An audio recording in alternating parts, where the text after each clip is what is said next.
Hello dear students and welcome back to my channel. In my previous video, I have explained the complete poem Ozymandias by Percy Bysshe Shelley. This is taken from Degree 4th Semester English, Unit 4. If you haven't watched it, then the link is given in the comment section. The whole playlist is there. Do check it out. In today's video, I'll explain you the most easiest summary to learn for your board exam, for which you can get full marks if you learn it nicely. So let's begin. About the author.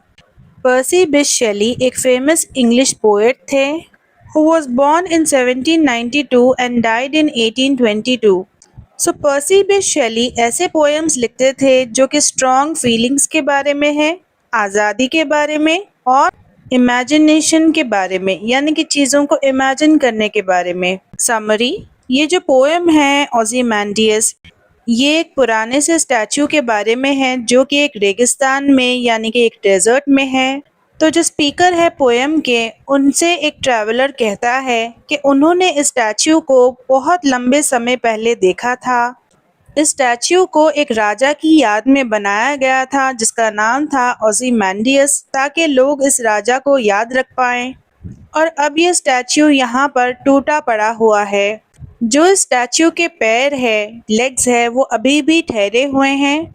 They are still standing. लेकिन इस statue का जो चेहरा है वो नीचे गिर चुका है और मिट्टी में यहाँ पर नीचे पड़ा है. It is lying in the sand. इस स्टैच्यू के चेहरे पर बहुत ज़्यादा गुरूर है, प्राउड है और वो गुस्से में भी लगता है थोड़ा सा. इस स्टैच्यू का चेहरा ये बताता है कि ये राजा सोचता था कि वो बहुत ज़्यादा ताकतवर है.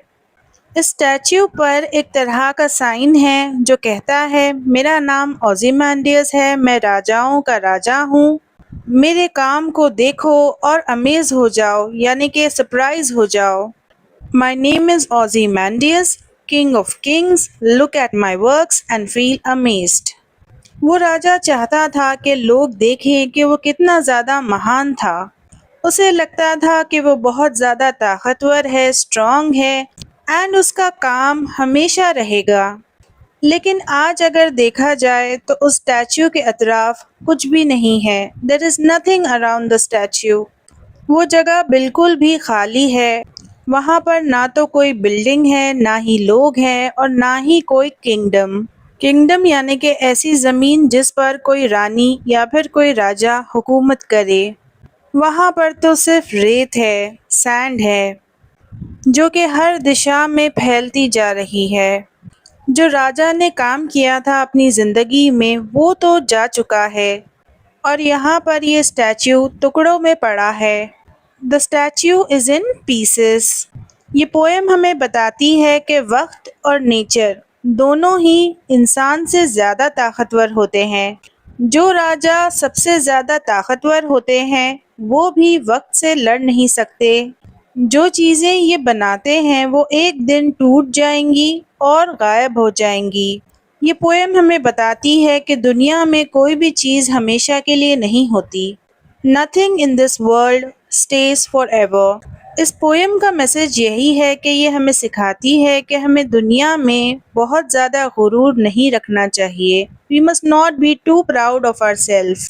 जो ताकत होती है और जो शोहरत होती है, power and fame. Fame यानी कि फेमस रहना, ये चीज़ें हमेशा के लिए नहीं होती. और वक्त और कुदरत, टाइम एंड नेचर, ये दोनों ही ताकतवर होते हैं इंसान और राजाओं से भी ज़्यादा. Students, if you think I was able to help you, then don't forget to hype this video and don't forget to contact me on my Telegram ID if you want easy notes. Do check out the playlist that I gave in the comment section and hit the bell icon to get notified for my next upcoming video.